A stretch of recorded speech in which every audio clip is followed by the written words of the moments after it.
Қайырлы күн достар, менің каналыма қош келдіңіздер. Бүгін сіздермен жылқының ісек қарынан манты дайындайтын боламын. Ең алдымен қамырын дайындайтын боламыз. 1 стакан салқын су, жарты қасық тұз, кішкене ғана күркума қосып, ұнымызды салып елейміз. Тылған ісек қарнымызға картоп, пияз, чеснок және дәміне қарай тұз, бұрыс қосып араластырамыз. Біздің қамырымыз дайын болды. Оқтаумен өте жұқа етіп елейміз.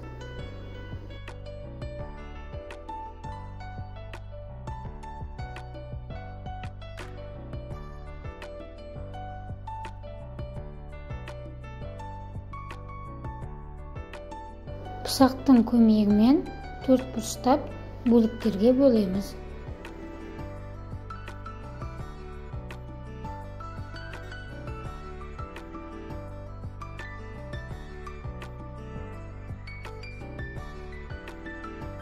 Салмамызды салып, дәл осылай түйетін боламыз. Қалай түйсеңіз де өз қалауыңыз, мен осылай түйіп шықтым. Дайын болған мантыларымызды осылай бір-біріне жақын етпей алшақтап етіп саламыз. Шамамен 40-45 минутқа пісіріп аламыз. Сіздерге бір лайфхак айтқым келіп тұр. Осылай мантының үстіне салапан төсесеңіздер, мантымыз құрғамай, жылтырап, жұмсақ болып пісіп шығады. Міне біздің мантымыз дайын болды.